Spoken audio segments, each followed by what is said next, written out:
कोई तेरी मौत पर रोने वाला भी नहीं होगा, ये बातें मिथ्या हो गई। बहुत सारे लोग हैं मेरी मौत पर रोने के लिए, बस मुझे इसी बात की खुशी है। Hi guys, good morning. Good morning इसलिए कि सुबह का वक्त है, अभी अभी नहा धो के फ्रेश होके आया हूँ और एक हलचल सी मेमोरी में चल रही है। कुछ ऐसी घटना घट गई है कि मेमोरी में ऐसी हलचल चल रही है कि इससे पहले कि मेमोरी से ये घटना वाश हो जाए मैं ये वीडियो बना दूं। वीडियो अपलोड करूंगा कि नहीं ये तो मुझे भी नहीं पता। अगर अपलोड होती है तो आप देखिएगा, नहीं होती है तो जहाँ है वहीं पड़ा रहेगा। हुआ क्या कि आज मैं अपनी पत्नी के साथ कहीं जा रहा था, रास्ते में बाथरूम की शिकायत लगी तो एक दीवार बना हुआ था या जो भैया के घर बना हुआ था, तो सड़क के किनारे ही मैं वहां खड़ा होकर बाथरूम के लिए तैयार होता हूँ। जैसे ही तैयार होता हूँ कि उस दीवार के बाहर से 2-4 लोग निकल करके आते हैं, उनको जैसे ही मैंने देखा बाथरूम छोड़ दिया करना, वापस हो लिया।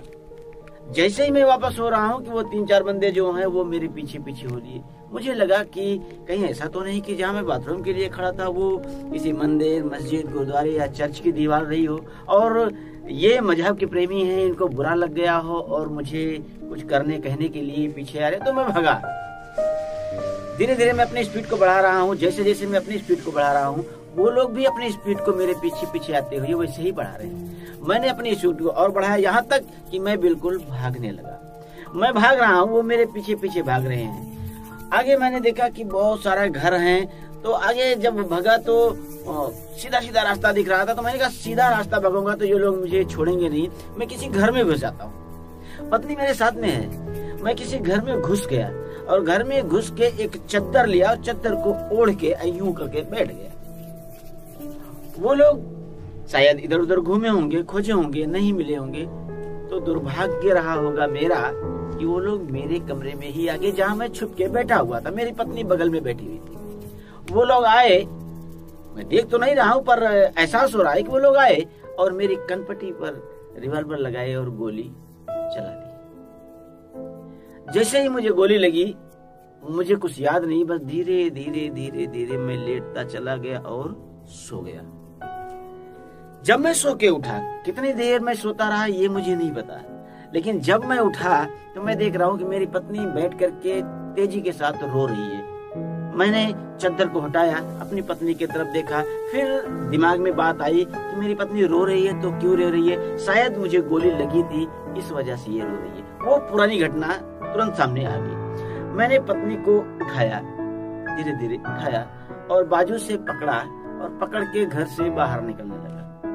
घर के बाहर जब मैं निकल रहा हूँ तो वहाँ क्या दिखाई दे रहा है कि वहाँ शादी का मंडप बना हुआ है, शादी के कार्यक्रम लगे हुए हैं, कलश लगे हुए हैं और सारे जो चौक पूरे हुए होते हैं वो भी सब पूरा हुआ है।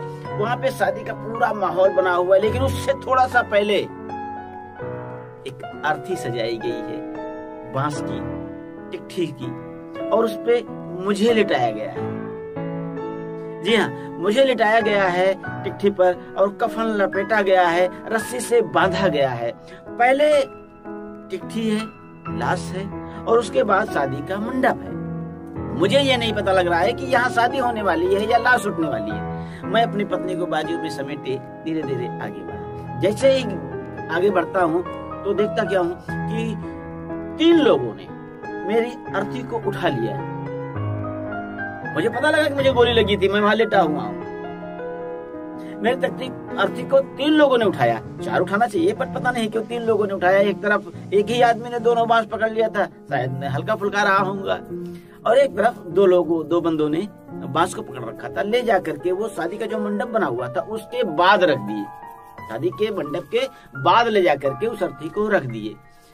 अब बहुत सारी महिलाएं वहां पर इकट्ठी हुई हैं, सैकड़ों महिलाएं वहां पर इकट्ठी हुई हैं, देख रही हैं नजारा। मैं ये नहीं समझ पा रहा हूँ कि ये लोग शादी में इकट्ठे हुए हैं या मेरी अंतिम बारात में के लिए इकट्ठे हुए हैं। मैं अपनी पत्नी को आगे लेके जा रहा हूँ, बाजू से पकड़ा हुआ हूँ, आगे लेके जा रहा हूँ और वो रोते जा रही है। मैं इसको सरप्राइज देना चाहता हूँ, अभी थोड़ी देर में देखो, जैसे ही ये मेरी तरफ देखेगी बिल्कुल सॉफ्ट हो जाएगी, इसको सरप्राइज मिलेगा। अरे जिसके लिए मैं रो रही हूँ वो तो मेरे साथ ही खड़ा है, मेरी तरफ अभी देखेगी और मैं अभी दिखाऊंगा नहीं, खाली पकड़ के चलता रहूंगा, दिखाऊंगा नहीं, बाद में दिखाऊंगा। मैं धीरे धीरे चल के गया अर्थी के पास। जहां मेरी लाश रखी हुई थी। मैं उन लोगों से बोला जो लोग अर्थी के पास बैठे थे, मैंने कहा ऐसा है, इसको लेकर के शमशान घाट चलिए, क्योंकि ये इसको गोली लगी है, ये मट्टी हो गया, इसको तो चाहे दफनाइए चाहे जलाइए, कुछ कीजिए, इसको नष्ट कीजिए, लेकिन जल्दी कीजिए। क्यों? क्योंकि मुझे लग रहा है कि शादी का माहौल है और शादी के माहौल में ये जो मरने वाला रस्म है ये थोड़ा शोभा नहीं दे रहा है ना, पूरा माहौल गमगीन करके रख दिया है शादी के माहौल को। तो जल्दी से इसको ले जाकर के जलाइए या दफनाइए। वो लोग बात ही नहीं मेरी मान रहे। मैं चाह रहा हूं कि इसको जल्दी से हटाएं और शादी का माहौल शुरू करें। जो महिलाएं खड़ी हुई थी, मैं जब सामने गया तो मुझे लगा कि अभी जब ये महिलाएं मुझे देखेंगी तो बिल्कुल खुशी से पागल हो जाएंगी। जो रो रहे हैं दहाड़े मार मार के, अभी खुशी से पागल हो जाएंगे जब ये मुझे देखेंगे कि वाह, अरे जिसके लिए मैं रो रही हूँ, जिसके लिए हम लोग तड़प रहे हैं, जिसके लिए हम लोग छटपटा रहे हैं, वो तो सामने खड़ा है। बिल्कुल ऐसा करके मैं बिल्कुल लाश के पास जाकर ऐसे खड़ा हूँ, ऐसे तन के खड़ा हूँ। अभी देखो सरप्राइज देता हूँ सब लोगों को, सभी लोग शॉक्ड हो जाएंगे, पर मुझे कोई देख ही नहीं रहा है। जी हाँ, सब रोए जा रहे हैं, पागल हैं, बावरे हैं, दिमाग नहीं है। मैं सामने खड़ा हूं फिर भी मेरे लिए रो रहे हैं, मुझे कोई देख ही नहीं रहा है। मैं सोच रहा हूं जल्दी से लाश को लेकर के जाएं, शादी का माहौल फिर से शुरू हो, मनोरंजन हो, हंसी हो, गूंज हो। कोई मेरी बात नहीं मान रहा है। उस समय जब मैंने घड़ी देखा तो उस समय रात के 9 बज रहे थे, और रात के समय में शमशान घाट ले जाना उचित नहीं है, लेकिन फिर भी इसको हटाओ, यहाँ से लेके जाओ, शादी का माहौल शुरू हो। मैं ये चाह रहा हूँ, पर मेरी बात कोई मान ही नहीं रहा है, कोई मेरी बात नहीं मान रहा है।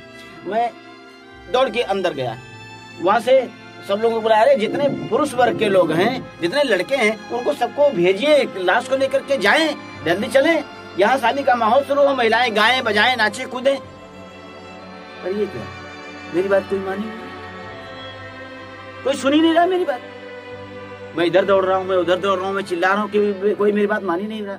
मैं अपनी पत्नी के पास गया कि अब मैं उसको शॉक्ड करूंगा, उसको मैं सरप्राइज दूंगा कि देख बावरी, तू जिसके लिए रो रही है ना, मैं तेरे सामने ही खड़ा हूँ, क्यों रो रही है। मैं उसको गया ऐसे बाजू पकड़ के हिलाया, इधर देख, इधर देख, मेरी बात नहीं मान रही, तू इधर देख। पर मैं उसको हिला रहा हूँ, देख ही नहीं रहा मेरी तरफ, मेरी बात ही नहीं मान रही है। मैं उसको हिला रहा हूँ, मैं उसके सामने जा रहा हूँ, सामने जाके खड़ा हो जा और देख देख क्यों रो रही है, किसके लिए रो रही है। मैं तेरा पति, तेरे सामने खड़ा हूँ, पर वो मेरी तरफ देख ही नहीं रही है, नहीं देख रही है। मैं इधर दौड़ रहा हूँ, मैं उधर दौड़ रहा हूँ, मैं महिलाओं के पास जा रहा हूँ, देखो किसके लिए रो रहे हो तुम लोग, जिसके लिए रो रहे हो मिथ्या रो रहे हो, गलत रो रहे हो, मूर्ख हो तुम लोग। जिसके लिए रो रहे हो, मैं यहाँ पे हूँ, मुझे बेशक गोली लगी है, पर मैं यहाँ पर हूँ। पर मेरी तरफ कोई देख ही नहीं रहा, पर मेरी तरफ कोई देख ही नहीं रहा। सभी रोए जा रहे हैं, सभी चिल्लाए जा रहे हैं, शादी का माहौल बिल्कुल गमगीन हो चुका है। मेरी समझ में नहीं आ रहा है। मैं कभी घर में भाग के जा रहा हूँ, सबको बुला रहा हूँ, चलो देखो देखो, लेके जाओ इसको, शादी का माहौल शुरू करो। अब मुझे गुस्सा आ रहा है, अब मुझे क्रोध लग रही है। क्यों? क्योंकि वास्तव में मेरा स्वभाव भी क्रोधी है, और मुझे इस वक्त इसलिए क्रोध आ रहा है कि कोई मेरी बात को मान क्यों नहीं रहा है। वो परिवार जो मेरे एक बात पर, एक जबान पर खड़े हो जाते थे, वो परिवार जो मेरी एक जबान पर बैठ जाया करते थे, परिवार ये नहीं, मेरे सारे प्रियजन, मेरी बात को कभी किसी ने काटा ही नहीं, चाहे वो मेरे रिश्तेदार हो, चाहे मेरे प्रियजन हो, चाहे मेरे मोहल्ले को, चाहे मेरे प्यारे हो, चाहे जो, मेरी बात को आज तक किसी ने काटा ही नहीं। जैसे मैं कहता था वैसे करते थे। पर आज ना तो मेरे रिश्तेदार मेरी बात मान रहे हैं, ना मेरा परिवार मेरी बात मान रहा है, यहाँ तक कि मेरी पत्नी भी मेरी बात नहीं मान रही है। नहीं समझ पा रहा हूँ क्यों, मुझे गुस्सा आ रहा है, पर मेरा गुस्सा जो मैं निकाल रहा हूँ, कोई मुझसे डर ही नहीं रहा है, कोई नहीं डर रहा है आज मुझसे। मुझे लग रहा है कि लोग मुझसे नहीं डरते थे, उससे डरते थे, उससे जो वहां चिट्ठी पर लेटा है ना, बांस पर लेटा है ना, लोग उससे डरते थे। मेरी पत्नी, मेरा परिवार, मेरे रिश्तेदार, मेरे चाहने वाले, सब उससे डरते थे। मेरी बात कोई नहीं मानता, सब उसकी बात मानते थे, उसकी बात मानते थे। मैं तो कुछ हुई नहीं, मुझे तो कुछ समझा ही नहीं कुछ कभी किसी ने। मैं इमोस्ट हूं, मैं ही मोस्ट हूं, मैं इंपॉर्टेंट हूं, पर मेरी बात को कोई नहीं मान रहा है। मैं किस भ्रम में था कि मुझे लोग प्यार करते हैं, मुझे नहीं, मुझे कोई नहीं प्यार करता है, मुझे कोई नहीं प्यार करता। प्यार तो उस शरीर से करते हैं जो अभी लाश बन के टिकठी पर लेटा हुआ था, उससे लोग प्यार करते थे, मुझसे कोई प्यार ही नहीं करता है। मैं उसको चला रहा था, पर मुझे कोई नहीं जानता, मुझे कोई नहीं पहचानता नहीं, मेरी बात कोई मानता नहीं। मैं इधर भागता रहा, उधर भागता रहा, पर मेरी बात किसी ने सुनी नहीं। फिर वहां से कुछ लोग आए, उस लाश को उठाए और धीरे धीरे लेके जाने लगे। मैं सब कुछ चुप करा रहा हूँ, चुप हो जाओ, कुछ नहीं हुआ है, केवल भ्रम है तुम्हारा, मुझे गोली लगी है, मैं तुम्हें लग रहा है कि मैं मर गया हूँ, मैं मरा नहीं हूँ, मैं तुम्हारे पास हूँ, मैं तुम्हारे सामने हूँ, मैं तुम्हारे साथ हूँ। कोई नहीं मान रहा मेरी बात, मेरा परिवार, ये रिश्तेदार, ये गांव की सब महिलाएं, ये बच्चे, पुरुष, कोई नहीं मान रहा मेरी बात। शायद मेरा अस्तित्व ही कुछ नहीं है, जो सब कुछ है उसे कुछ नहीं जाना जा रहा है, और जो कुछ नहीं था उसे सब कुछ जाना जा रहा है। बस इतनी सी बोल नहीं पा रहा हूं। शायद मुझे यथार्थ से परिचित कराया गया कि तू और तेरा शरीर बिल्कुल अलग अलग है। तू जो इस शरीर में बैठ करके इसको चला रहा है, परमात्मा का अंश, ईश्वर का अंश, वो इस शरीर से बिल्कुल बिल्कुल भिन्न है, बिल्कुल अलग है। उसे संसार जानती ही नहीं है, उसे संसार से कोई मतलब ही नहीं है। मतलब तो केवल इस बॉडी से है, इस शरीर से है। इस शरीर से प्यार है, इस शरीर से डर है, इस शरीर से नफरत है, इस शरीर से जरूरतें हैं, इस शरीर से आवश्यकताएं हैं।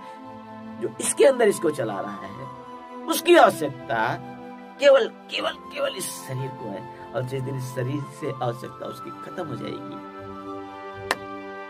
मैं मर गया हूं, मुझे इस बात का जरा सा भी तकलीफ नहीं है। जी हाँ, बिल्कुल तकलीफ नहीं है। तकलीफ सिर्फ इतनी सी है कि ये मेरे परिवार वाले जो हैं वो रो रहे हैं ना, वो नहीं देखा जा रहा है। ये मुझे जानने वाले, मुझे प्यार करने वाले, मुझे अपना समझने वाले जो रो रहे हैं, बस इस उनके रोने की वजह से मुझे तकलीफ हो रही है। बाकी मुझे कोई तकलीफ नहीं है मरने और जीने से। हाँ, एक खुशी जरूर है। वो खुशी ये है कि इतने सारे लोग इकट्ठे हुए हैं, इतनी महिलाएं, इतने पुरुष, इतने बच्चे, इतने बुजुर्ग, इतने रिश्तेदार, सभी लोग इकट्ठे हुए हैं और सबकी आंखें नम हैं सिर्फ मेरे लिए, सिर्फ मेरे लिए। सबकी आंखों में आंसू है सिर्फ मेरे लिए। कोई तेरी मौत पर रोने वाला भी नहीं होगा, ये बातें मिथ्या हो गई। बहुत सारे लोग हैं मेरी मौत पर रोने के लिए। बस मुझे इसी बात की खुशी, मुझे सिर्फ इसी